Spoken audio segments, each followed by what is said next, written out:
తీసుకొచ్చిన ఏ మాట విషయంలోనైనా సీరియస్గా నువ్వు ఉండకపోతే దేవుడు నిన్ను జ్ఞాపకం చేసుకునే విషయంలో సీరియస్గా ఉండలేడు. ఇది నిజం. మనం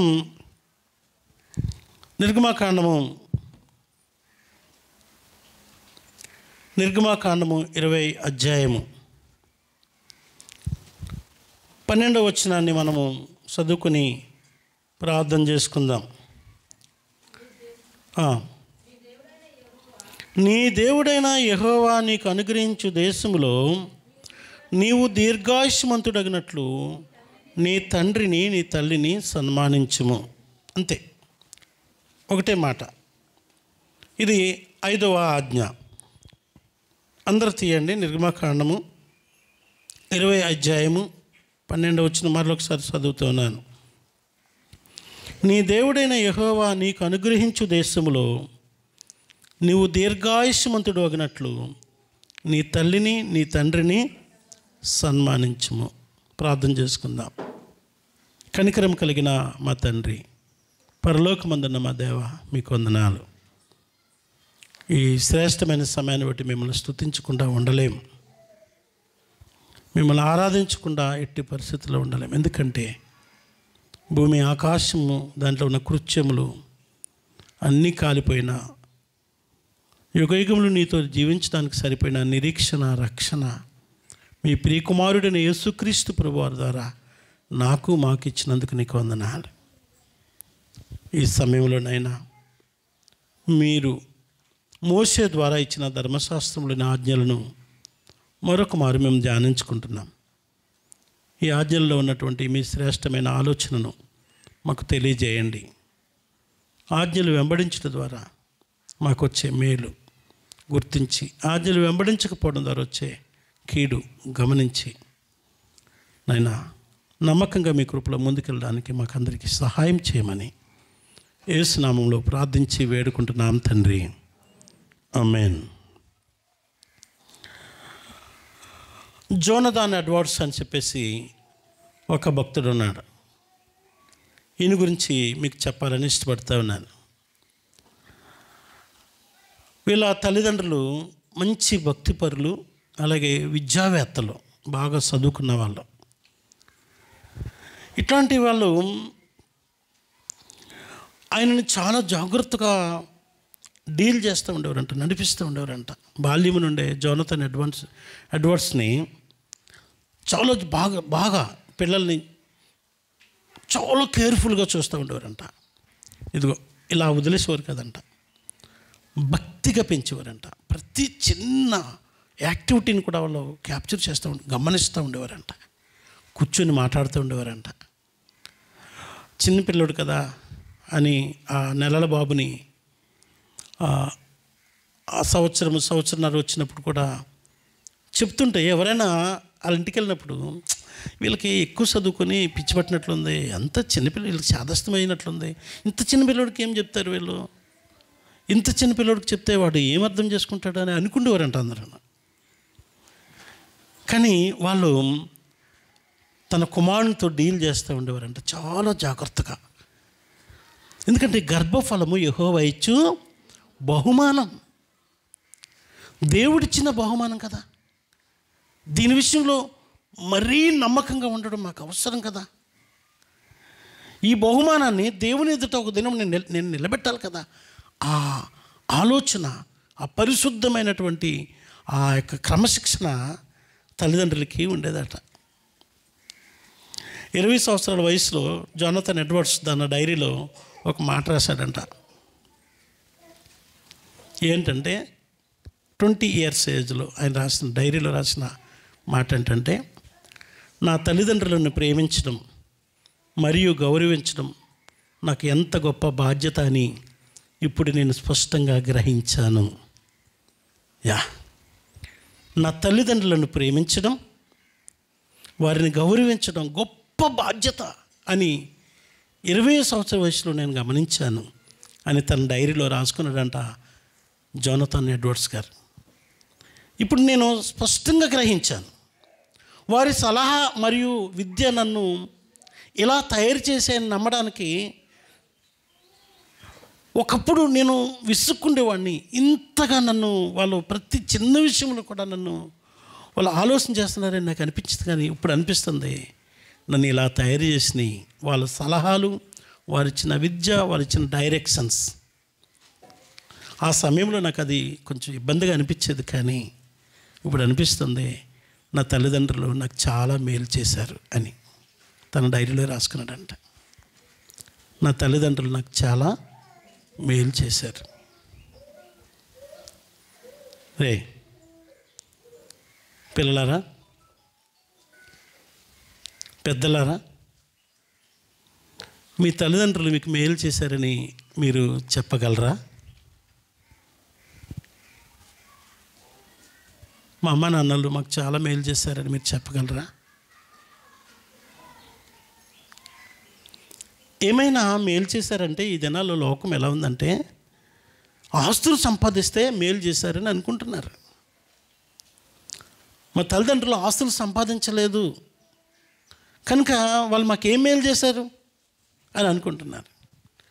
ఒక గుడ్ క్యారెక్టర్ని, ఒక ఆత్మీయతను, దేవునికి స్నేహాన్ని, దేవునితో స్నేహాన్ని, భక్తిని ఏ తల్లిదండ్రులు నేర్పిస్తారో ఆ తల్లిదండ్రులు చేసిన మేలు భూమి మీద ఉన్నతమైనటువంటి ఆస్తులు సంపాదించిన వారు తన పిల్లలకు చేసినట్లుగా లెక్కలో తీసుకోలేం.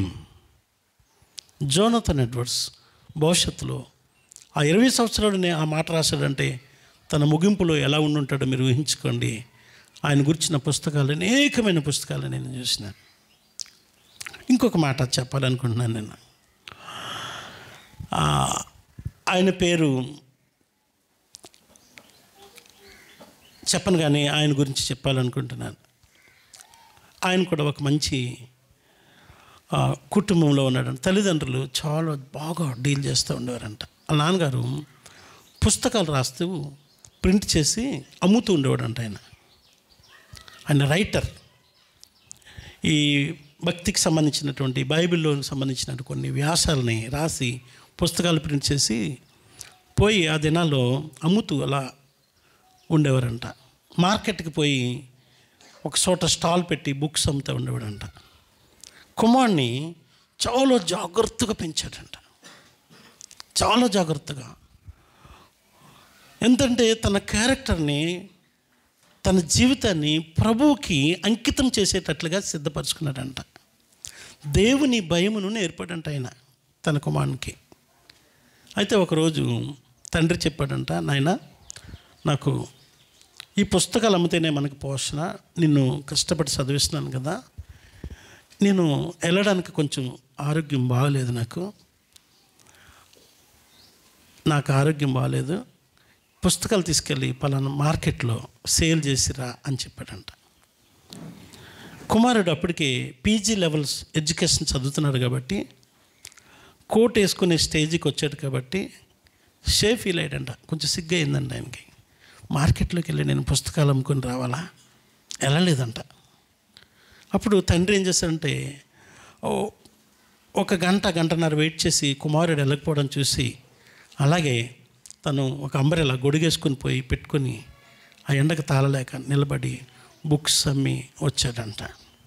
తండ్రి కుమారుని ఏమనలేదంట. ఒక ఉన్నతమైన స్థితికి వచ్చిన తర్వాత, ఈయన ఒక మంచి పొజిషన్కి వచ్చిన తర్వాత ఒకరోజు మోకరించి ప్రార్థన చేస్తూ ఉన్నాడంట.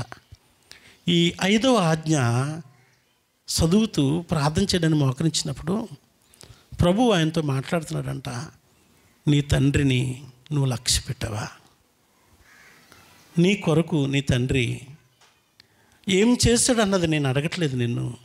నీ తండ్రి చెప్పిన మాటను ఎప్పుడైనా నిర్లక్ష్యం చేసావని పరిశుద్ధాత్మ దేవుడు తనని ప్రశ్నించాడంట. వెంటనే చాలా బాధపడ్డాడంట. అప్పటికి తండ్రి లేడు, చనిపోయాడు. ఆ బాధ చాలా ఉంది ఆయన హృదయంలో. ఒక లెవెల్, ప్రొఫెసర్ లెవెల్లో ఉన్నాడంట. కానీ ఈయన ఏం చేశాడంటే ఆ సూట్ వేసుకొని ఉదయాన్నే లేచి వెళ్ళి ఆ మార్కెట్కి వెళ్ళి వాళ్ళ నాన్నగారు ఏదైతే పుస్తకాలు రాసి అమ్మకుండా మిగిలిపోయినాయో ఆ బుక్స్ అన్నిటిని కూడా తీసుకెళ్ళి ఆ మార్కెట్లో పెట్టి అమ్ముతున్నాడంట, నించున్నాడంట, అంతే నిలబడే ఉన్నాడంట. అందరూ చూస్తున్నారంట. ఈయన ఒక పెద్ద ప్రొఫెసర్ లెవెల్ క్యాడర్ అయింది, ఆర్థికంగా పెరుగున్నాడు, ఎదుగున్నాడు, బాగున్నాడు, పొజిషన్ బాగుంది. కానీ మార్కెట్లో ఒక సీప్గా ఈయన పుస్తకాలు అమ్మడం ఏంటి? ఆశ్చర్యపోతున్నారంట. కొందరు నవ్వుతున్నారంట, ఏమీ మాట్లాడలేదు. పుస్తకాలు అమ్మాడంట. అమ్మిన తర్వాత ఇంటికి వచ్చాడంట. మోకరించి, ప్రభువా, నా తండ్రి బ్రతుకుండగా ఒక్క మాటను నేను నిర్లక్ష్యం చేశాను. నీ ఎదుట ఒకేలా శాశ్వత రాజ్యంలోకి వచ్చినప్పుడు ఈ మాట గురించి నన్ను ప్రశ్నిస్తే నేను ఫెయిల్ అవుతాను కదా, అందుకే నన్ను నేను శిక్షించుకున్నానని చెప్పి పుస్తకాలన్నీ అమ్మే వరకు ఆయన ప్రతిరోజు పోయి మార్కెట్లో నిలబడి వచ్చేవాడంట. ప్రియులారా, అయిపోయింది ఆయన జీవితం, ముగిసింది. అయితే విచిత్రమైన విషయం ఏంటంటే, అమెరికా దేశంలో ఒక ఉన్నతమైనటువంటి ఆ స్థలంలో ఈయన కూడా మరణించిన తర్వాత ఒక స్టాచ్యూ పెట్టారంట, ఒక విగ్రహం. ఏ విగ్రహం తెలుసా అండి? ఒక ఉన్నతుడైనటువంటి ఒక ప్రొఫెసర్ క్యాడర్ వ్యక్తి తన తండ్రి బాధ్యతని నెరవేర్చడం కొరకు, చెప్పిన పనిని చేయడం కొరకు ఆ స్థితిలో కూడా తను తగ్గించుకొని దేవుని వాక్యానికి విధేయత చూపిన వాడై మార్కెట్లో నిలబడిన ఆ విగ్రహాన్ని పెట్టారంట. ఈరోజు కూడా అమెరికాలో ఆ విగ్రహం ఉందంట. దేవుని వాక్యానికి ఎవరైతే విధేయత చూపిస్తారో వాళ్ళు నిశ్చయంగా దీవించబడతారు. ఒకవేళ దీవించబడకపోవడము వాటన్నిటిని పక్కన పెట్టండి ప్రియులారా. ఇక్కడ వాక్యం చెప్తుంది, నిర్గమకాండము 20:12 ఆజ్ఞ చెప్తోంది, నీ దేవుడైన యెహోవా నీకు అనుగ్రహించు దేశములో నీవు దీర్ఘాయువు కలిగిన వాడునట్లు, దీర్ఘాయుష్మంతుడగినట్లు నీ తల్లిని నీ తండ్రిని సన్మానించు.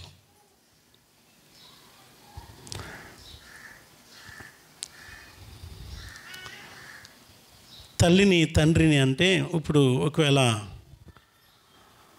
నాకు ఆ అవకాశం ఉందా? మా అమ్మ మా నాన్నను సన్మానించే అవకాశం నాకు లేదా? ఇక్కడ కూర్చున్న పెద్దమ్మలు ఉన్నారు, తల్లులు, సహోదరులు ఉన్నారు కొందరు. మీ తల్లిని మీ తండ్రిని సన్మానించడానికి లేరు, నాకు అవకాశం లేదు మీరు అనుకుంటున్నారా? దేవుడు అంటున్నాడు, దేవుడు ఇక్కడ తల్లిదండ్రులతో ఇలా అంటున్నాడు, మీరు మీ పిల్లలను ప్రేమిస్తున్నట్లే నేను మిమ్మల్ని ప్రేమిస్తున్నాను. నేను మీకు తండ్రిని, నేను మీకు తల్లిని. దేవుడు అంటే నేను మీకు తల్లిని. ఒకని తల్లి వాణిని ఆదరించినట్లుగా, ఒకని తండ్రి వాణిని పోషించినట్లుగా నేను మిమ్మల్ని ఆదరించి పోషిస్తున్నాను. కనుక ఈ ఆజ్ఞ సార్వత్రిక సంఘము ఖచ్చితంగా క్రీస్తుకు లోబడడం చేయవలసిన పని.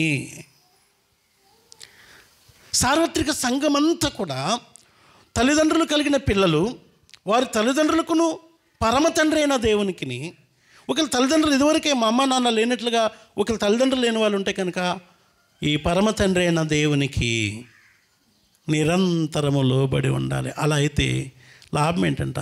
దీర్ఘాయుష్ కలుగుతుంది. దీర్ఘాయుస్సు అంటే అర్థం ఏంటంటే ప్రియులారా, ఒక 100 సంవత్సరాలు ఒక లిమిట్ పెట్టుకుందామా? దీర్ఘాయుస్సు అంటే ఎంత, ఎక్కడికి వెళ్ళాదని చెప్పండి. ఎంత వయసు కావాలా నీకు? ఒక 100, 150, 200 కావాలా, 300 కావాలా? ఎన్ని సంవత్సరాలకు దీర్ఘాయుస్సు కావాలి? ప్రియులారా, దీర్ఘాయుస్సు అంటే నేను మీకు ఇచ్చే డెఫినేషన్ ఏంటంటే, నువ్వు క్షేమంగా బ్రతికి ఒక దినాన నువ్వు మరణిస్తావు.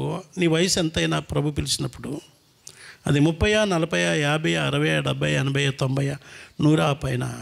కానీ ఆ తదనంతరం కూడా యుగయుగాలు క్రీస్తుతో సజీవుడైన దేవునితో ఉంటావు. అది ఆశీర్వాదం. కేవలము భూ సంబంధమైన ఆశీర్వాదం ఒకటే కాదు, తల్లిని తండ్రిని సన్మానించడం ద్వారా మనకు వచ్చే ఆశీర్వాదం ఏంటంటే యుగయుగాలు తండ్రితో, పరమ తండ్రి అయిన దేవునితో ఆయుస్సు కలిగి, లేదంటే నిత్యము కాలే నరకాగ్ని నుండి తప్పించబడి ఆనందములో ఉంటాం. ఆజ్ఞ వల్ల వచ్చే శ్రేష్టమైన పరిశుద్ధమైనటువంటి లాభము. కనుక తల్లిదండ్రులకు పిల్లలు లోబడి ఉండండి. హలో, తల్లిదండ్రులకు పిల్లలు లోబడి ఉండండి. అది యేసు ప్రభు చెప్పారు. పరమ తండ్రి అయిన దేవునికి లోబడి ఉండండి. ఇది దేవాది దేవుడు కూడా చెప్పాడు, మనకు చెప్పినాడు. లోబడుట అన్నది, లోబడి ఉండడం అన్నది చేతకంతనం కాదు అని మీతో చాలాసార్లు చెప్తాను. లోబడి ఉండడం అన్నది క్రీస్తును ప్రేమించుట అనే అర్థం. సో ప్రియులారా, పిల్లలు దేవుని ఆత్మతోనూ మరియు సత్యంతో ఆరాధించే పురుషులు స్త్రీలుగా మారాలి. అంతే కదా. ఈ పిల్లలు ఏమవుతారు? లియాన్, ఈరోజు నువ్వు మంచిగా ఉండట్లేదు చూడు. ఈ పిల్లలు రేపొద్దున యవనస్తులు అవుతారు. ఈ యవనస్తులు తల్లిదండ్రులు అవుతారు. భార్యాభర్తలు అయ్యి తల్లిదండ్రులు అవుతారు. ఆ తల్లిదండ్రుల తర్వాత వారి పిల్లలను కలిగిన వారే పెళ్ళిళ్ళు చేసి అవదాతలు అవుతారు. అయితే విషయం ఏంటంటే, పిల్లలు దేవుణ్ణి ఆత్మతో మరియు సత్యంతో ఆరాధించే పురుషులుగా స్త్రీలుగా మారాలంటే వారి తల్లిదండ్రులను గౌరవించడం ద్వారా, వారిని గణపరచడం ద్వారా, వారి తల్లిదండ్రులు వారికి శిక్షణ ఇవ్వడం ద్వారా, బోధన అందడం ద్వారా ఇది సాధ్యమవుతుంది. దీర్ఘాయుస్సు కలిగిని ఉండాలి అంటే ఖచ్చితంగా నువ్వు లోబడాలి. అది తల్లిదండ్రులు వారి పిల్లలకు నేర్పించాలి. ఇక్కడ దేవుని గుడిలో లేదంటే దేవుని బడిలో సండే స్కూల్ అని ఇవని యవనస్తుల కూడికలని మేమన్నీ ఏర్పాటు చేసేది ఎందుకంటే మేము కాస్త మిమ్మల్ని అడ్జస్ట్మెంట్ చేయడం కొరకే కాస్త. కానీ స్కూల్స్లో కూడా వాళ్ళు ఇంకా కాస్త ఎక్కువ చేస్తూ ఉంటారు. కానీ ఎక్కువ సమయం మీ పిల్లలు మీతో ఉంటారు కనుక తల్లిబడి లేదంటే తల్లిదండ్రులతో కలిగిన ఇల్లు ఒక ఉన్నతమైన పాఠశాల. మీ ఇంటిలో మీ పిల్లలు పరిశుద్ధులుగా నీతిమంతులుగా సిద్ధపడకపోతే గుడిలో వాళ్ళు నేర్చుకున్నది ఏమీ కూడా వాళ్ళ తలకెక్కదు. బాల్యం నుండి యవ్వన కాలానికి నుండి ఆ నడిప్రాయానికి వృద్ధాప్యానికి వస్తారు. కానీ వారికి ఎక్కడ కూడా నీతిని గూర్చిన వాళ్ళ జీవితంలో ఎక్కడ ఒక ఆనవాలు కూడా కనపడదు. నేను ముందుగానే చెప్పాను కదా, 4 ఆజ్ఞలు బోధించిన తర్వాత లేదా 3 ఆజ్ఞలు బోధించిన తర్వాత ఒక్కసారి తేరి చూస్తే ఎక్కడున్నారా బాయ్ వీళ్ళందరూ అంటే, వీళ్ళందరూ దేన్నైతే ఆరాధించొద్దని దేవుడు స్పష్టంగా చెప్పాడు, అక్కడికే మీ పిల్లలు పోయి నిలబడడము మీకు తెలియదా? ఏం జరుగుతుంది? మీ ఇంటిలో దేవుని దైవికమైన క్రమశిక్షణ మీరు కలిగలేరేమో. తద్వారా నష్టపోతున్నారు, ఆయుస్సును కోల్పోతున్నారు, శాశ్వత రాజ్యంలో యుగయుగములు ఉండే ఆ భాగ్యాన్ని కోల్పోతున్నారు అన్న సంగతిని ఈ ఆజ్ఞ మనకు నేర్పిస్తూ ఉంది. అసలు ఆ దేవుడు ఈ ఆజ్ఞ ఎందుకు ఇచ్చి ఉండొచ్చు ఒకసారి ఆలోచన చేద్దాం. మళ్ళీ చదువుదాం ఆ ఆజ్ఞని. 20 అధ్యాయం 12 వచనం నిర్గమాకాండంలో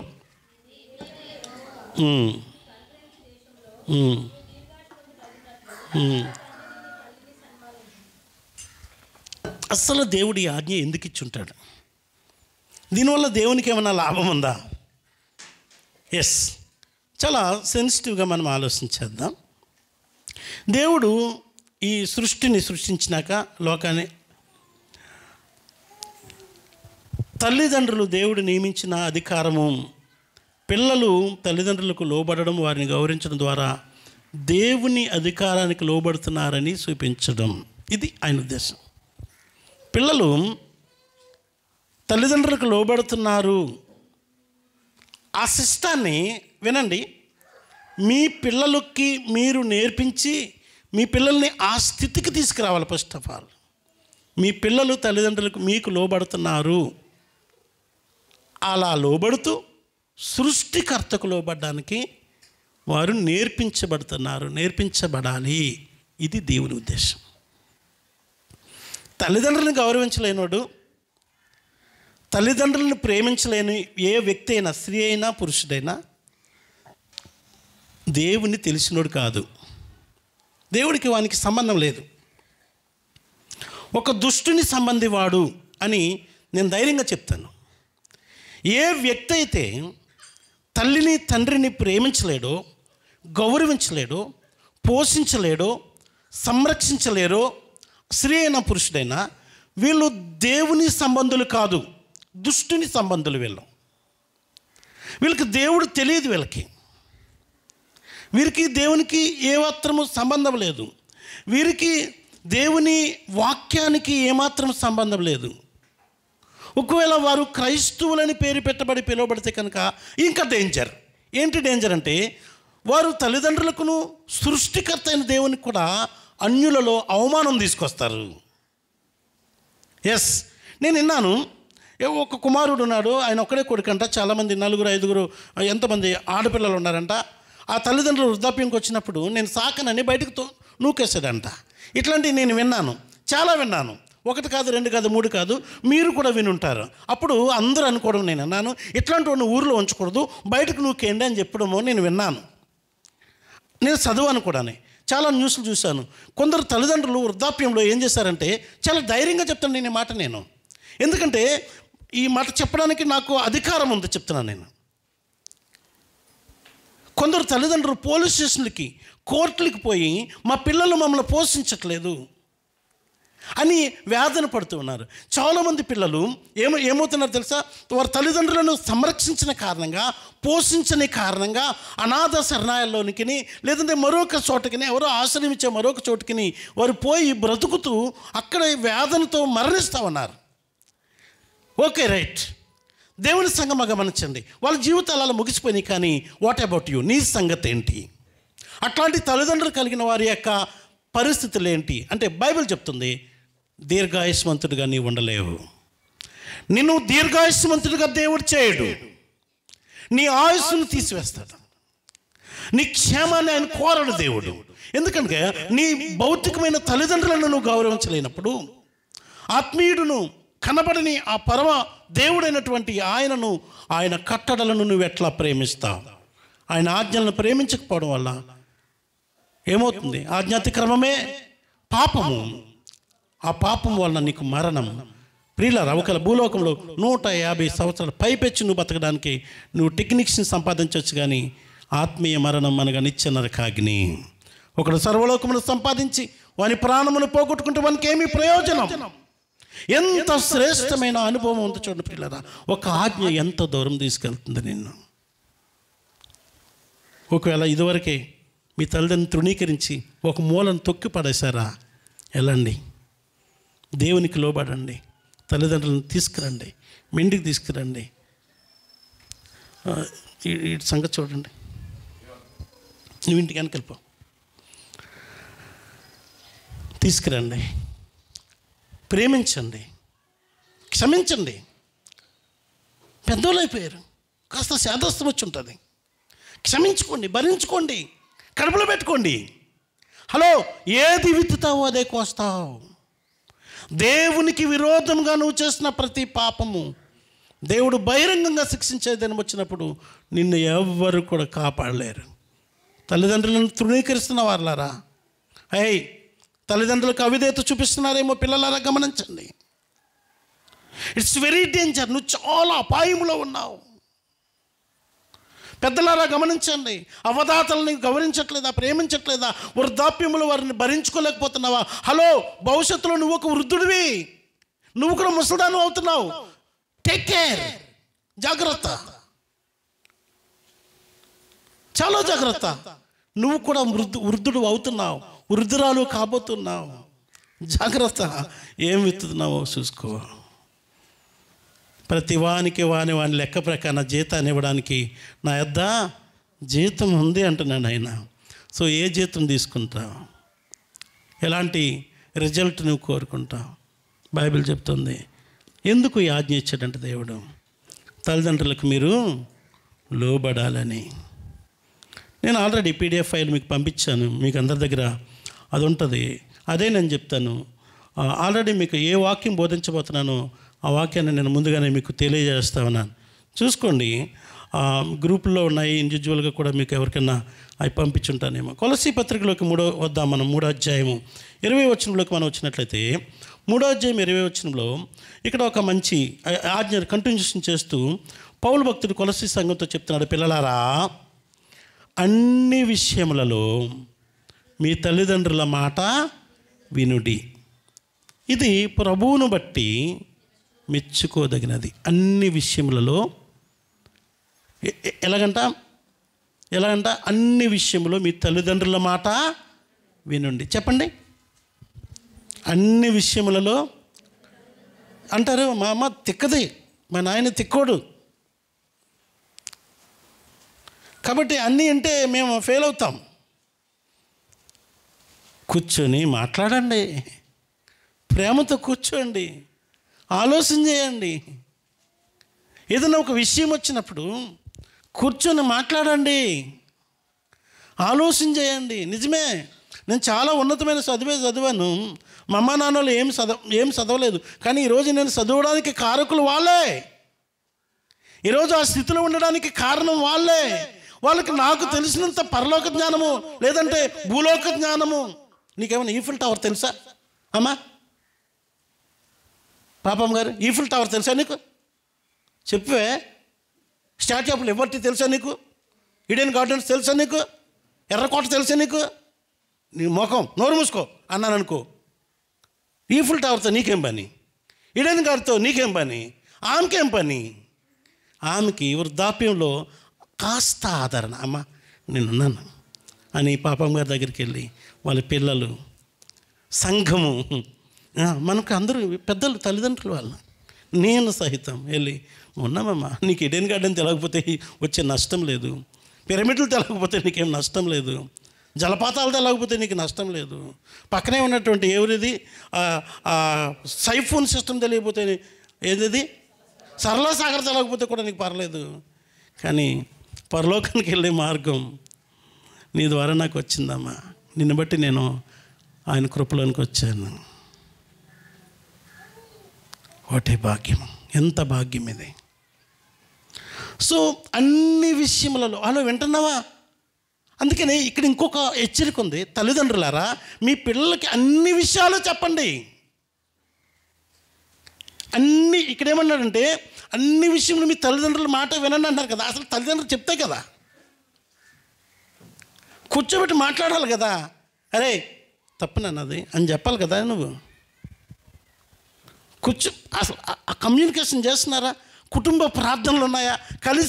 కలిసి ఆరాధన చేస్తున్నారా? కలిసి ప్రార్థన చేస్తూ ఉన్నారా? కలిసి భోజనం చేస్తూ ఉన్నారా? కూర్చొని అందరూ, మీ ఇంట్లో ఎంతమంది అయితే ఉన్నారో అందరూ కూర్చొని మాట్లాడడానికి అబ్బాయి మా ఇంట్లో ఆ పరిస్థితి లేదండి అంటే నువ్వు చేయొచ్చు కదా. సమాధాన పరుచువారు ధన్యుల వారు దేవుని కుమారులు. నువ్వు అవ్వచ్చు కదా. ఆ ప్రాసెస్ అయితే నువ్వు చేయొచ్చు కదా. నువ్వే సమాధానకర్తగా ఉండొచ్చు కదా. కూర్చోండి, మాట్లాడండి. భార్యలారా, మీ భార్య తన భర్తను కూర్చోబెట్టి మాట్లాడాలి, పిల్లల్ని కూర్చోబెట్టి మాట్లాడుకోవాలి. మాట్లాడండి. ఏంటంటే మన పిల్లల సంగతి ఏంటి, భవిష్యత్తు ఏంటి? గాలికి బతికేస్తారు. గాలికి బతకరండి, గాలికి కొట్టుకుపోతారు. గాలికి బతకరు, గాలికి కొట్టుకుపోతారండి. గాలికి కొట్టుకుపోయేది ఏంటో తెలుసా? 1వ కీర్తన చెప్తుంది, అతడు గాలికి చెదరగొట్టబడు పొట్టు వలె ఉంటాడు. ఆ పొట్టుని ఏం చేస్తారంట మనుషులు? కాల్చేస్తారు. గాలికి బతకనివ్వకండి. గాలికి కొట్టుకుపోతే కాలిపోతారు ప్రియులారా, పాడైపోతారు ప్రియులారా. టేక్ కేర్, టైం తీసుకోండి.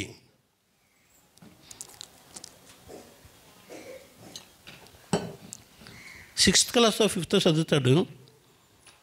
తల్లి చెప్తుంది, నా పిల్లోడు నా మాట వింటలేదని. ఏ మాటది? నీ పిల్లోడు నీ మాట వినట్లేదు అంటే, 6th 5th చదివాడు నీ మాట వినట్లేదంటే నువ్వు ఏం తల్లివి, నువ్వేం తండ్రివి? మీ కుటుంబమేనా అది కుటుంబమేనా? పందులు పొట్టు తినే, అదే పందులు పెంచే పందుల పాకన అది? ఏమని అనుకోండి, నేను సీరియస్గానే మాట్లాడుతున్నాను, నిజంగానే మాట్లాడుతున్నాను. ఇది ఈ మాట వింటున్న ఎవరైనా సరే నా దగ్గరకు వచ్చి ఆలోచించండి, మాట్లాడదాం.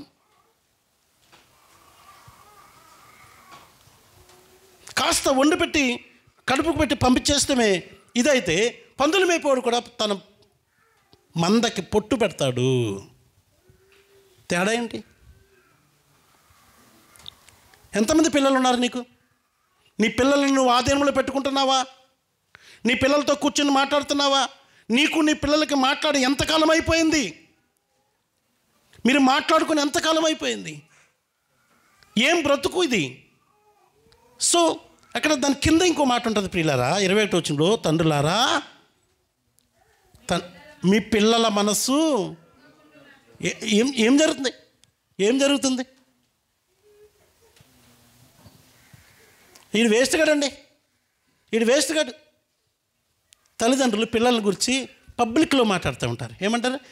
తల్లి అంటది, ఈ పనికిమాల నాకు వీడి వేస్ట్, వాళ్ళని చూసి బుద్ధి తెచ్చుకో, వీళ్ళని చూసి. నీవు అసలు బుద్ధి చెప్తే కదా ఒకప్పుడు, నీ ఇంట్లో నువ్వు బుద్ధి చెప్తే వాడు అక్కడక్కడ పోయి నేర్చుకోవాల్సిన దిక్కే ఉంది. నీ బుద్ధి ఏమయ్యింది? తల్లిదండ్రులు ఏం చేస్తున్నారంటే వాళ్ళకి నేర్పాల్సిన బాధ్యతలు నేర్పలేదు.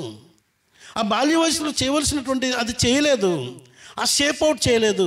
ఆ మొక్కగా ఉన్నప్పుడు దానిని చేయలేదు. ప్రియులారా, మ్రాన్ అయిపోయినప్పుడు అది ఇరిగిపోవడం తప్ప అది షేప్ అవుట్ అవ్వదు, చక్కగా రాదు. తల్లిదండ్రులు చేసే పని ఏంటంటే, ఇంకా నా పిల్లలు మంచోళ్ళు కాదు, వాళ్ళని చూసి నేర్చుకోవాలి, వీళ్ళని చూసి నేర్చుకోవాలి, వాళ్ళని చూసి చూడు, వాళ్ళ పిల్లలు చూడు ఎట్లా ఉన్నారు, మరి వీళ్ళ తల్లిదండ్రులు ఎట్లా ఉన్నారు. ప్రాబ్లం నీ సైడ్. సో ఎఫెసీ పత్రిక 6వ అధ్యాయంలో కూడా ఇదే కంటిన్యూ చేస్తూ ఉంటారు పౌలు భక్తుడు. మనకందరికీ తెలిసిందే, చిన్నపిల్లలకి బాల్యం నుండి మనము ఇది కంఠతం చెప్తూ ఉంటాము. ఎఫెసీ పత్రిక 6వ అధ్యాయంలో మొదటి వచనం నుండి చూస్తే, పిల్లలారా ప్రభువునందు, చూడండి, ప్రభువుని మధ్యలో పెట్టుకోండి. ఏ పని చేయాలన్నా ప్రభువుని మీరు చూడండి. ప్రభువునందు మీ తల్లిదండ్రులకు విధేయులై ఉండండి. ఇది ధర్మమే, ఇదే న్యాయం. This is the correct way. ఇదే న్యాయం. నీకు మేలు కలిగినట్లు చూడండి, ఇక్కడ ఇంకా కొంచెం యాడ్ చేశాడండి. అక్కడేమో దీర్ఘాయుష్మంతుడు అవుతా ఉన్నాడు, తర్వాత ఇది కూడా కలుపుతాడు, నీకు మేలు కలుగుతుంది. నీకు మేలు కలిగినట్లు నీ తండ్రిని నీ తల్లిని సన్మానించు. అప్పుడే భూమి మీద, ఇది వాగ్దానంతో కూడిన ఆజ్ఞలలో, ఆజ్ఞలు 10 ఉన్నాయి కానీ వాగ్దానంతో కూడిన ఆజ్ఞలు చాలా ఉన్నాయి, కానీ ఫస్ట్ ఆజ్ఞ ఏంటంటే ఇది వాగ్దానంతో కూడిన ఆజ్ఞ. ఈ ఆజ్ఞలో వాగ్దానం కూడా ఉంది. ఈ ఆజ్ఞను పాటించడం ద్వారా నీకేమొస్తుంది? వాగ్దాన ఫలం వస్తుంది, దీర్ఘాయుస్సు వస్తుంది, మేలనే వాగ్దానం దొరుకుతూ ఉంది. పిల్లరా, ఏం సంపాదించాలి తల్లిదండ్రులు పిల్లలకు?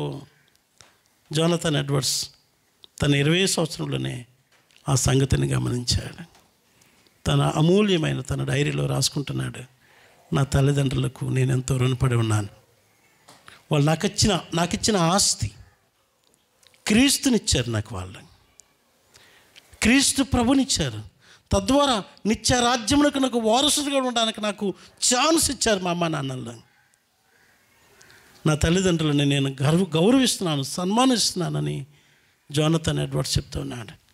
నీ పిల్లలు నీ కొరకు అలాంటి సాక్ష్యం ఇవ్వగలిగలాగిన తల్లిదండ్రులారా మీ పిల్లల్ని పెంచండి. పిల్లలారా మీ తల్లిదండ్రులకు లోబడి ఉండండి అని చెప్పడం చూస్తూ ఉన్నాం.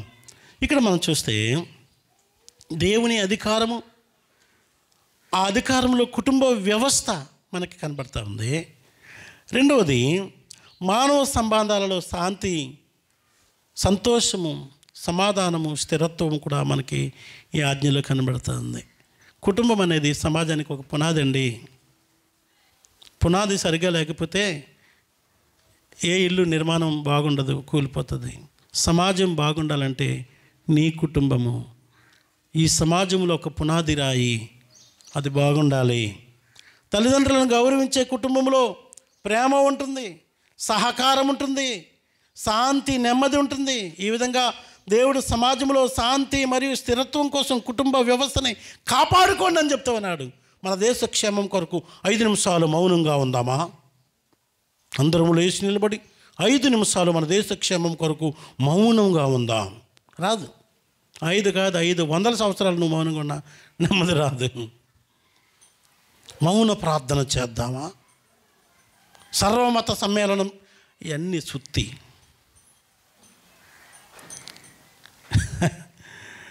దేశ క్షేమం ఉండాలంటే, దేశము నెమ్మదిగా ఉండాలంటే, ఈ సమాజము చాలా క్షేమంగా ఉండాలంటే కుటుంబము పాస్ అవ్వాలి.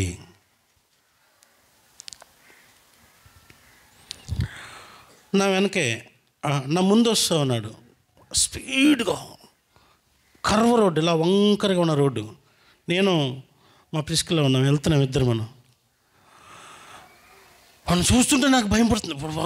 ఈ కర్రలో ఖచ్చితంగా కొడతాడు, ఇంకా అయిపోయాడు అనిపిస్తుంది నాకు.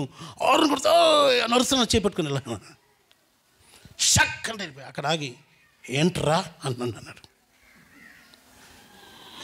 ఈ ఎడ్జ్కి వచ్చేసాను రోడ్డుకి, నేను నా ఎడ్జ్కి వచ్చేసాడు. ఇంకా తాకితే ఏం లేదు, మేము వెళ్ళి పొలాల్లో పడిపోవాలి, ఏమో ఉంటామో లేదు కూడా తెలియదు, అంత భయంకరం. వాడు కూడా చాలా గట్టిగా తగిలితే భయం తట్టుకోలేక ఆరును కొట్టి చేతులతో యో అని అరుస్తుంటే కూడా షక్ అని వెళ్ళిపోయాడు.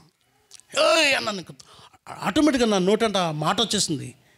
ఆడు ఇంత ఫాస్ట్గా, మళ్ళీ 4 ఉన్నారు దాంట్లో, భార్య 2 పిల్లలు, అందరం 4 ఆడపిల్లలు, 3 ఆడపిల్లలు ఉన్నారు. ఆయన షక్కని పెట్టుకున్నాను, వెనకొచ్చా. ఏంట్రా అన్నాను, భయం వేసింది. ఏందా డ్రైవింగ్ అన్న, తగలబడ్డాడు కొట్టడానికి.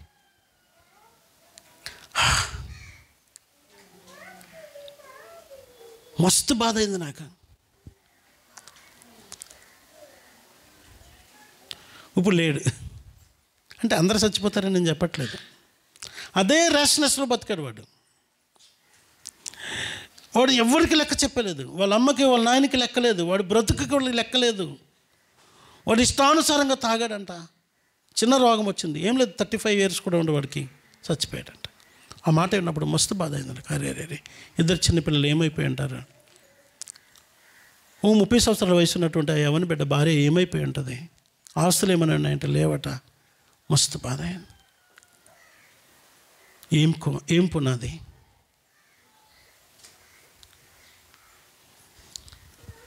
సామెతల గ్రంథం 1వ అధ్యాయంలోకి వద్దాము.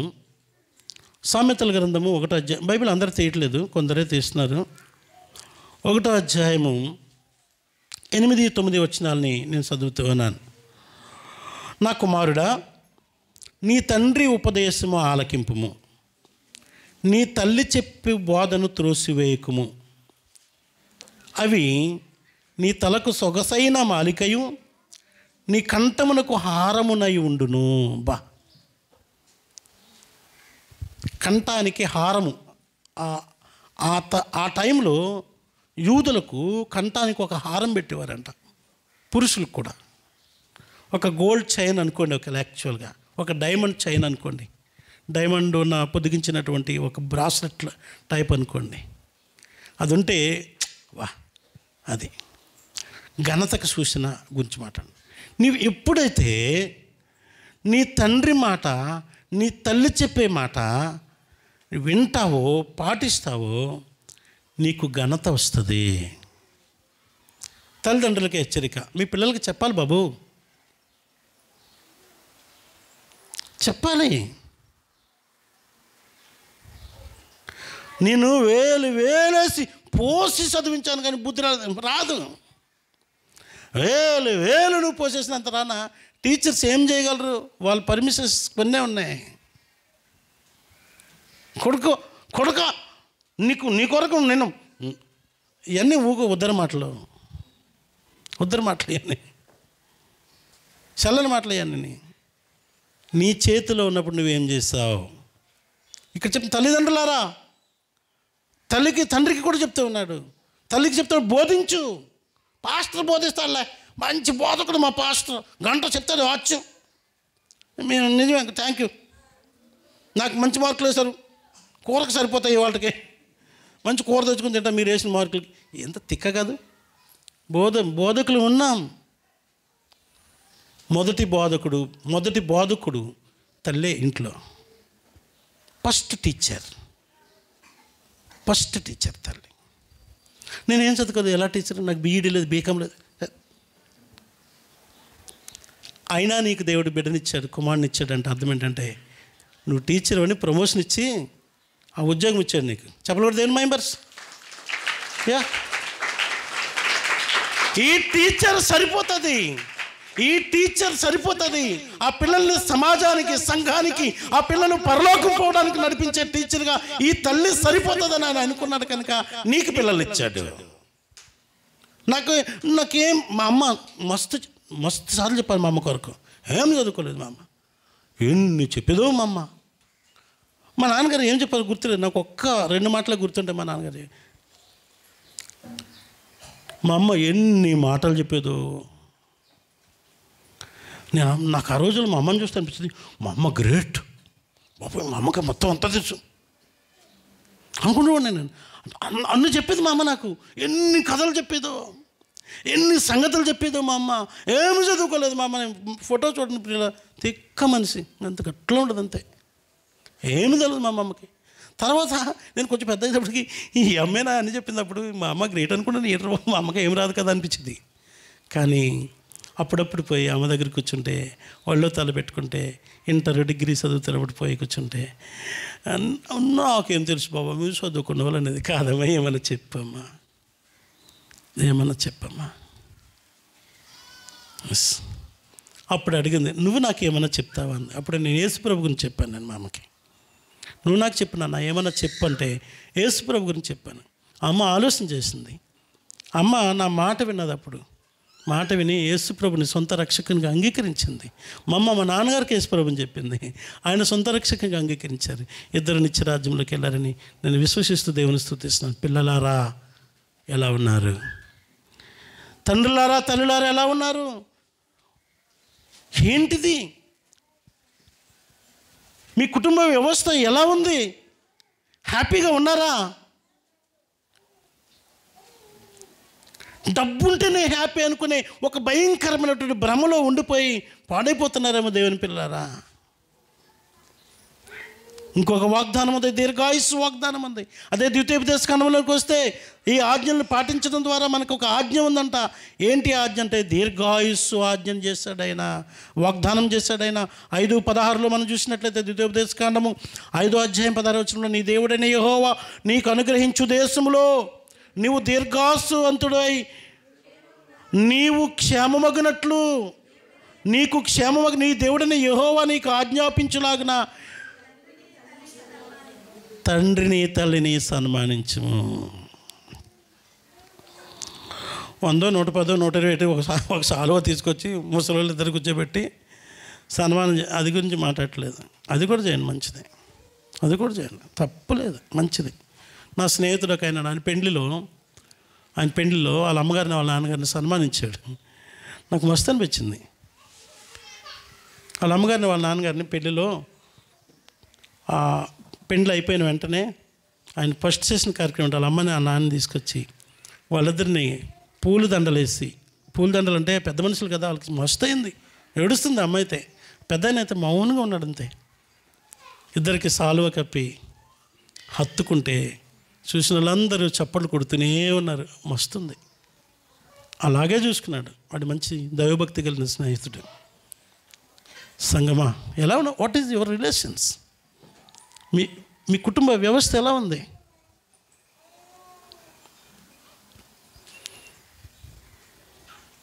నేను తరచుగా నా పిల్లలతో ఒక మాట అంటూ ఉన్నాను, మీరు మధ్యలో పోతారు, మీ ఇద్దరం ఉండదు ఎప్పుడును. గ్లోరీ అన్నది, జాయ్ కూడా చెప్పాడు, డాడీ మేము ఎక్కడ పోతాం డాడీ, మధ్యలో రాలేదు డాడీ, మేము మీలో నుండి వచ్చాం, మేము బయట నుండి రాలేదు, మేము మీలో నుండి వచ్చాం, మేము మీతో ఉన్నవాళ్ళం, మీరు మాలో ఉన్నారు. ఎగ్జాక్ట్గా ఈ మాటలు వాళ్ళు చెప్పలేదు, కానీ అదే మీనింగ్ వాళ్ళు చెప్తూ, డాడీ మేము మీలో ఉన్నాం, మీరు మాలో ఉన్నారు. ఎస్, చాలా హ్యాపీగా ఉంటాయి పిల్లలు, చాలా హ్యాపీగా ఉంటుంది మాటలు. ఈ జీవితం చాలా బాగుంటుంది. ఏమి సంపాదించక్కర్లేదబ్బా, సంపాదన కొరకు అడ్డదారులు తక్కువలసిన పని లేదబ్బా. హ్యాపీయెస్ట్ లైఫ్ కలిగింది కాస్త అలా తిని ఆయన ఆరాధించుకుంటూ నమ్మకంగా ముందుకెళ్ళడం ఎంత బాగుంటుంది. దీర్ఘాయుస్సు వాగ్దానం చేయబడ్డది. క్రైస్తవ జీవితము, క్రైస్తవ నడవడి విషయంలో తల్లిదండ్రులు ఆదర్శంగా ఉండాలి. రోల్ మోడల్ మీరే.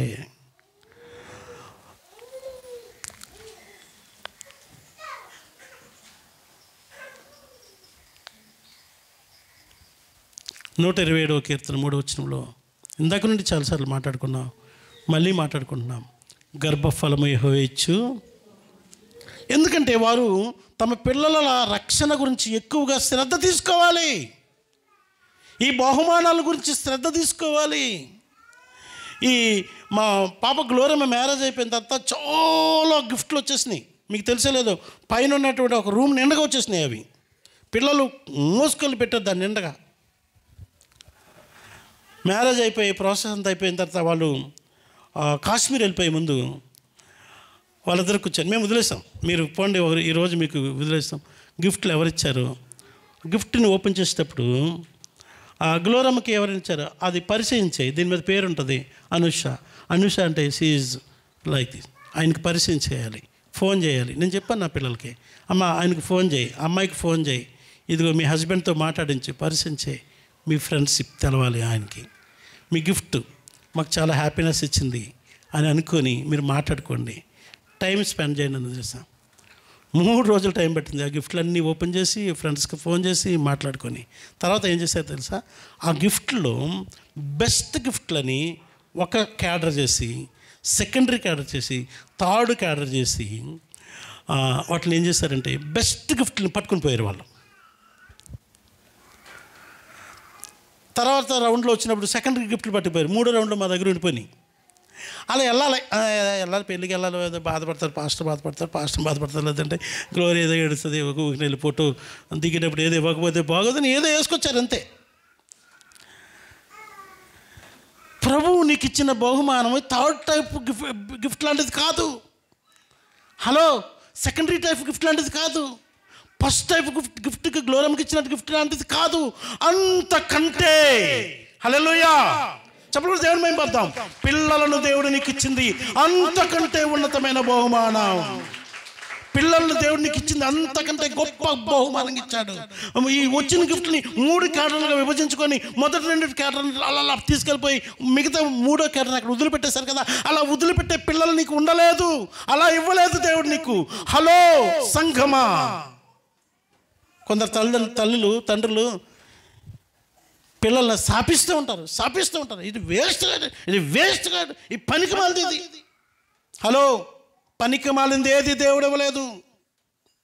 పనికి మాలింది ఏది దేవుడు ఇవ్వడు. దెయ్యం ఇస్తుంది. ఒకరికి పిల్లల్ని దెయ్యం ఇచ్చాడా? దెయ్యంకి కూడా పిల్లల్ని ఇచ్చే అవకాశం లేదు. దెయ్యం చేతికి నువ్వు ఇచ్చేస్తావేమో, నీ కుటుంబ వ్యవస్థని దెయ్యానికి అప్పగించుకున్నావేమో. అందుకే పనికి మాలలో అయిపోయారు, చేదు ద్రాక్షలు అయిపోయారు. నీలో చేదు ఉంది కాబట్టి. చేదు బయట నుండి రాదు, నీ చేదు నీలో తేడా ఉంది. నా దగ్గర అమ్ము బబ్బి నా దగ్గర ఉన్నారు, నా దగ్గరే పెరిగారు. అమ్ము బాబీ నా దగ్గర పెరిగారు. చిన్న మాట తేడా వస్తే నేను అతిశయం కొరకు చెప్పట్లేదు, నిజమే చెప్తున్నాను. నాతో ఉంచేశారు వాళ్ళు. అంకుల్ మీరు ఏమైనా చేసుకోండి, నా దగ్గర ఉంచేశారు వాళ్ళు. చిన్న తేడా వచ్చి మాట్లాడితే వాళ్ళ నీళ్ళు కార్చేస్తారు అంతే. పశ్చాత్తాపడి నిలబడిపోయి ఉండిపోతారు. పండు అంటే పోరు. వాళ్ళు నేర్చుకున్నారు. వాళ్ళు ఎన్నో బెడ్ టైం స్టోరీస్ చెప్పాను వాళ్ళకి, ఎన్నో విషయాలు చెప్పాను. ఈరోజు కూడా ఉదయం ఆరాధనకు వచ్చినప్పుడు వాడు దెబ్బ కొట్టాను నేను. తెలుసా వాడు ఎంత ఒబీడియంట్ తెలుసా? హెచ్చించడానికి చెప్తున్నాను, నిజం చెప్తున్నాను ప్రియులారా. ఉదయం 8 గంటలకు వచ్చి ఇవన్నీ వాడు ఒక్కడే చేసుకొని, అన్నీ ఒక్కడే చేసుకొని, మిగతా పిల్లల్ని ఏ తల్లిదండ్రులు కూడా ఎన్నిసార్లు మొత్తుకున్నా పంపరు. మీరు పంపకపోయినా నాకేం ప్రాబ్లం లేదు, దేవునికి నేను చేసుకుంటాను చెప్తున్నా. ఒబీడియంట్ గురించి చెప్తున్నాను. స్టాండ్ ఏమైందిరా?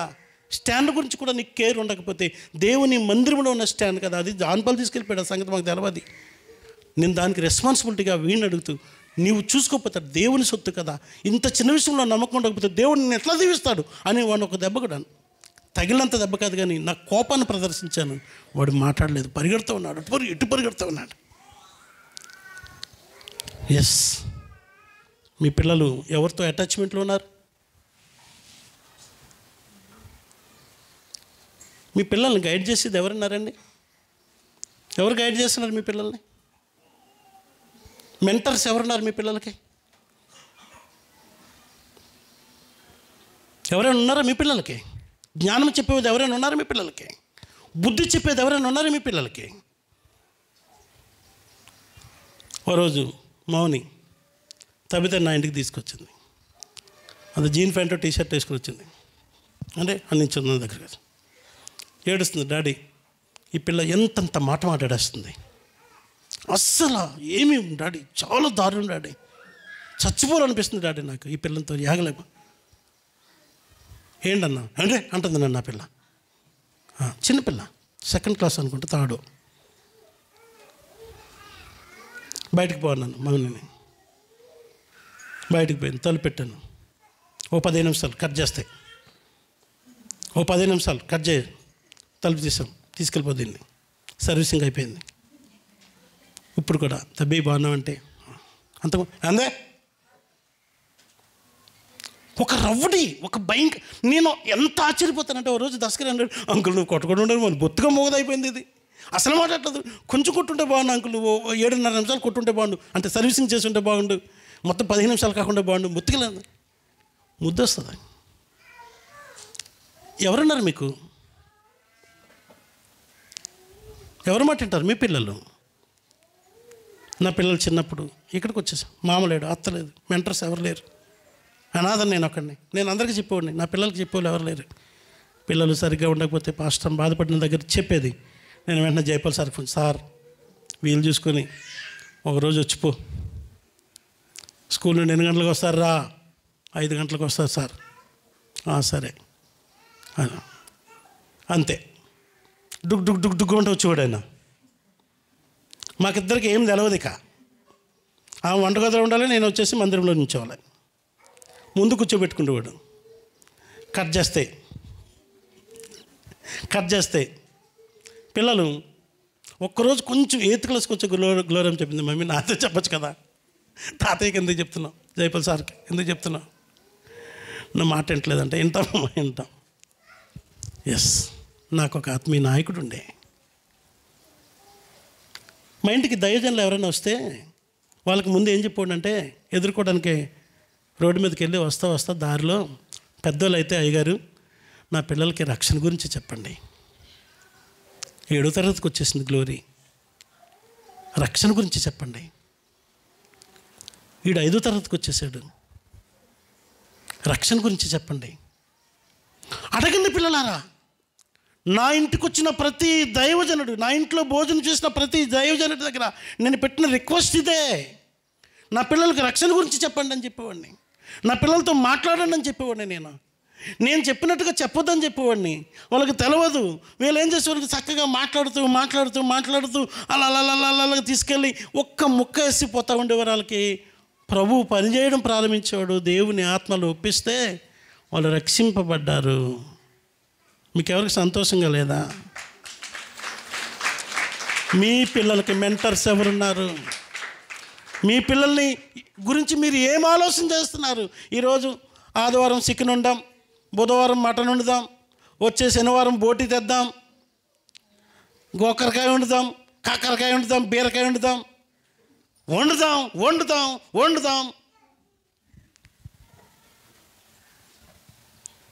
చేయండి, వండండి. ఎక్కువ మటన్ చికెన్ కూడా పెట్టకండి, మంచిది కాదు. నెలలో 2 సార్లు పెట్టండి అంతే. ఎక్కువ తిన్నాం, అది వినరండి, బైబిల్ చెప్తున్న మాట. ఎక్కువ తిని దేవుడు ఎవడంట అంటారంట, మతం ఎక్కిపోద్దంట, బైబిల్ చెప్తుందన్నమాట, నేను కదా మాట చెప్పేది. ఎక్కువ కాయగూరలు పెట్టండి, పప్పు పెట్టండి మంచిగా, రోజు సీయాలైనా.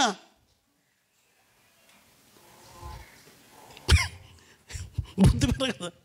Okay right. పిల్లలారా, తల్లిదండ్రులారా, ఈ ఆజ్ఞ చదవండి మళ్ళీ 20:12 నిర్గమకాండం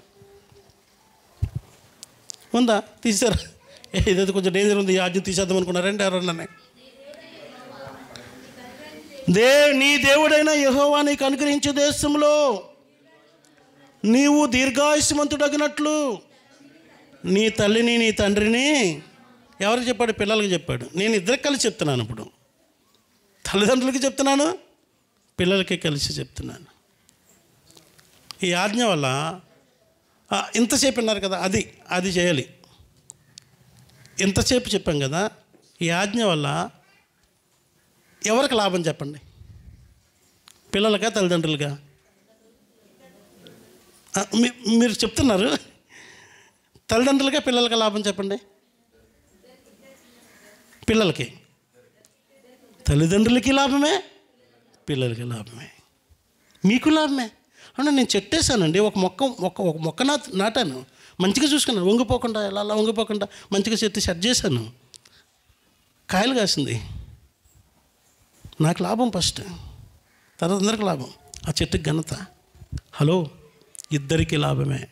నీ పిల్లల్ని క్రమశిక్షణ కలిగినటువంటి పౌరులుగా నడిపించడం ద్వారా, రక్షణలోకి నడిపించడం ద్వారా, వాక్యానికి విధేయులుగా చేయడం ద్వారా ఆయుస్సు పెరుగుతుంది, మేలు కలుగుతుంది, శాశ్వత రాజ్యం జరుగుతుంది. అదే సమయంలో వారు బాధ్యత తీసుకుంటారు, తల్లిదండ్రులు సన్మానించడం నేర్చుకుంటారు, బాధ్యత తీసుకుంటారు. ఈ కుక్క కథ తెలిసే మీకు? కుక్క కథ, సారీ కుక్క కథ కాదు, ఇంకో కథ.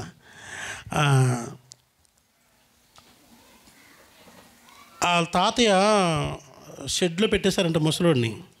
పెట్టేసి మట్టి గిన్నెతో అన్నం పెట్టిందంట ఒక పిల్లగాడి తల్లి. మట్టి గిన్నెతో పెడితే పాపం ముసలోడు కదా, పాపం ఊగి కింద పడి పగిలిపోయిందంట మట్టి గిన్నె. పగిలిపోతే ఈ కోడలు వెళ్ళి అరుస్తుందంట, ముసలోడు అంటే. ఈ పిల్లగాడు ఒక 4-5 తరగతి చదువుతున్న పిల్లగాడు వెళ్ళి బుద్ధులేని ముసలోడా అని ఈడు ఇంకా తీవ్రంగా తెలుసున్నాడంట. తల్లి షాక్ అయిందంట. తండ్రి వచ్చాడంట, నాయన అలా చేయకుండా ఉంటే పాపం ఏదో ఎక్కడో కొంచెం ఉంది కానీ భార్య ఏగలేక ఏమో అట్లా సరే కదా అంటాడు. బయటకు వచ్చాక, ఇంట్లోకి వచ్చాక, అక్కడ వదిలిపెట్టి షెడ్లో ఇంట్లోకి వచ్చాక ఈ కుర్రోడు ఇంకా తిడుతున్నాడు. ముసలోడికి తెలియలేదు, ఊక గునుగుతున్నాడంట. గునుగుతుంటే ఏంటి రీడు, తల్లి ఆశ్చర్యపోయి ఏంటి ఇంత గునుగుతున్నాడు అనుకుని ఏం రాందంట. రేపు మీరు ముసలో లేనప్పుడు దాంట్లోనే పెడదాం అనుకున్నాను నేను. రేపు ముసలో అయిపోయినప్పుడు మీరు ఆ గిన్నెలోనే పెడదాం అనుకున్నాను నేను. ఆ మట్టికిని పగలగొట్టాడు ముసలి కొడుకు అంటున్నాడంట. గుండె దడేలు మందంటే ఇద్దరికని. ఆహా, ఇదే నేర్చుకుంటారు. ఎస్, ఆగిన్నే, నువ్వు ఏ గిన్నె పెడితే ఆగిన్నే, ఏ కొలత కొలితే ఆ కొలితే. హలో, దాటిపోవడానికి లేదు, కొత్తదేమీ జరగది. జరిగిందే చెప్పరా, జరిగిందే మరలా కొత్తదేమీ జరగదు. ఏం విత్తుకుంటారు, ఏమి పాతుకుంటారు, ఏం నాటుకుంటారు, ఏం సంపాదించుకుంటారు దైవజనాంగమా, మీ ఇష్టం. హల్లెలూయా. సో ఈ 5వ ఆజ్ఞ సెకండ్ పార్ట్ వచ్చే వారం చెప్పుకుందాం. ఇది ముగించేలా లేదు, నాకు చాలా బాధ ఉంది. ఎందుకంటే ఇక్కడున్న చాలామంది తల్లిదండ్రులు మీరు ఫెయిల్ అయ్యారు. ధైర్యంగా చెప్తాను ఈ మాట, నేను బాధతో చెప్తున్నాను, ధైర్యంగా చెప్పిన తర్వాత సంగతి. చాలా వేదన ఉంది నా హృదయంలో. తల్లిదండ్రులారా ఫెయిల్ అయ్యారు. ఈ పిల్లల్ని ముద్దులు చిచి, నీ గజంతా ఆ పిల్లలకి అతికిస్తా ఓకేనే.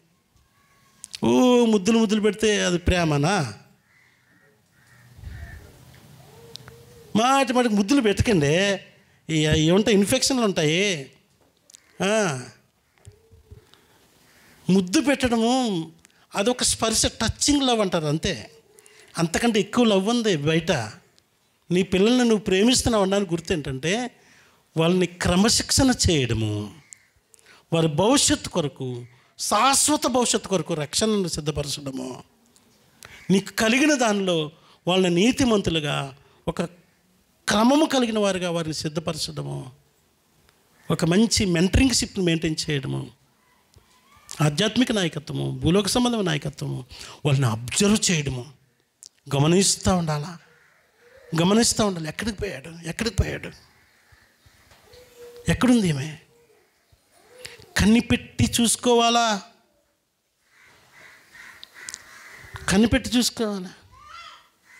రెగ్యులర్గా స్కూల్కి వెళ్ళండి, కాలేజెస్కి వెళ్ళండి మీ పిల్లల కొరకు. సార్ వాళ్ళ దగ్గర రిపోర్ట్ అడగండి, ప్రోగ్రెస్ రిపోర్ట్ వస్తుంది. సంతకాలు ఇంకో విషయం తెలుసా, ఏలా సంతకాలు పెట్టేస్తారు అమ్మ నాన్న సంతకం వీళ్ళే. అసలు ప్రోగ్రెస్ రిపోర్ట్ అని ఒకటి ఉంటుందనో, లేదంటే డైరీ అని ఒకటి ఉంటుందనో మీకు తెలుసు మీకు. దాని కొరకు పైసలు కట్టారు మీరు. నీ ప్రోగ్రెస్ రిపోర్ట్ నా దగ్గర ఉంది, తెలుస్తాయి, వస్తాయి, మాకు పంపించాలి. సారోళ్ళు పంపించాలి, నువ్వు వెళ్ళాలి. నీకు పిల్లల కొరకు స్కూల్కి వెళ్ళే ఓపికే తీరికే నీకు లేదు. సంపాదన సంపాదన సంపాదన సంపాదన. రేపొద్దున నిన్ను పట్టించుకునే తీరికే వాళ్ళకు ఉండదు. వాళ్ళు సంపాదన సంపాదన సంపాదన, ఖతం, బాయ్ బాయ్, ఇంకా బాయ్ బాయ్. What happened? చాలా ఫన్నీగా ఉంది మీకు ఇది. నిజం. పెద్ద మనుషులను అడగండి, వాళ్ళ హృదయాలు ఎంత వేదన ఉంటుందో. దారిలో రోడ్లంటే తిరుగుతున్న వాళ్ళని అడగండి, ముసలి వాళ్ళని అడగండి, ఎంత బాధ ఉంటుందో. ప్రియులారా, అనాథ శరణాలయాలకు వెళ్ళండి ఒకసారి. పోయి అనాథ శరణాలయాలకి, వృద్ధాప్య ఆశ్రమాలకు పోయి చూడండి, ఏం జరుగుతుందో చూడండి. అక్కడ ఎంత కన్నీరు ఉందో చూడండి, ఎంత వేదన ఉందో చూడండి. అది మీ జీవితంలో రిపీట్ కాకుండా ఉండాలంటే దేవునికి లోబడండి. హల్లెలూయా. ఏం చేయాలి? దేవుని ఆజ్ఞకు లోబడదాం. ముగిస్తున్నాను, మళ్ళీ ఆజ్ఞ చదువుకుందాం. 20వ అధ్యాయము. బాయ్స్ ఎవరైనా చదవండి. ఒకళ్ళు బైబిల్ జిప్పెట్టేసావా? అయినా పర్లేదు నాన్న. మన దేవుడైన యెహోవా అనరా. ఎందుకు వచ్చిన గొడవ? నా మీద నువ్వు కేసు నువ్వెందుకు తప్పించుకుంటావు? లేదంటే నా దేవుడైన యెహోవా అని చదువు. నా దేవుడైన యెహోవా, నువ్వు తెలివైనడివి, నాకు అనుగ్రహించు దేశంలో నేను దీర్ఘాయుష్మంతున్నట్లు నా తల్లిని, నా తండ్రిని, నా అవదాతల్ని నేను సన్మానిస్తాను. చదువు చదువు, మళ్ళీ చదువు. అబ్బాయి కష్టం ఉందా బాబు? ముసలిదాన్ని ఎక్కడ పోషించాలన్నా నీకు భయం ఉందా? పోషించు, జాగ్రత్త. మళ్ళీ చదువు. నిన్ను ఎవడ చదవమనరా? నేనేం చదవమని, నువ్వే చదువుతాకు వచ్చావు కాబట్టి మళ్ళీ చదువు. నా దేవుడైన యెహోవా నాకు అనుగ్రహించు దేశంలో నీవు దీర్ఘాయుష్మంతుడై ఉండినట్లు. అక్కడ నీవు అని చూడు, అక్కడ నీ పేరు పెట్టుకొని చదువు. ఆయన వద్దు, మీరందరూ నవ్వుతున్నారు. లేదమ్మా నువ్వు చదువు. బబ్బీ చదువుతాడు, అటు దగ్గర బైబిల్ ఉందో లేదో అడిగి చదువునాను. బబ్బీ నువ్వు చదువు, నీ పేరు పెట్టుకొని చదువు. ఎలాగంటే బబ్బే అను నేను నా దేవుడైన యెహోవా, బబ్బే అను నాకు అనుగ్రహించు దేశములో, బబ్బే అను నేను దీర్ఘాయుష్మంతుడైనట్లు, బబ్బే అను నేను నా తల్లిని, నా తండ్రిని, నా అవదాతలను కూడా సన్మానిస్తాను. తల్లిదండ్రులు అంటే అమ్మ నాన్న ఒకటే కాదు, బైబిల్లో తాతలు ముత్తాతలు కూడా తల్లిదండ్రులు అంటారు. కోరాహు కుమారులు అన్నారు కదా, ఎవరు? ఇప్పుడు కోరాహు కుమారులు. అవదాతలు కూడా తల్లిదండ్రులే. తెలుసా మీకు సంగతి? ఎస్. ఇప్పుడు చదువు నాన్న.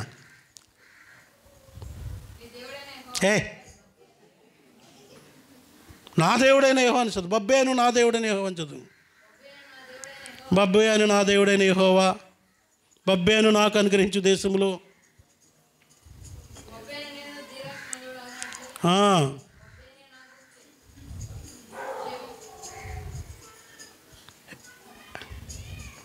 లేదా?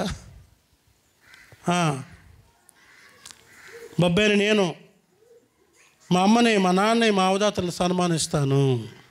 ఇది వాక్యం. ప్రార్థన చేసుకుందాం. దైవాశీస్సులు దేవుడు మిమ్మల్ని దీవించునుగాక. ఆమేన్.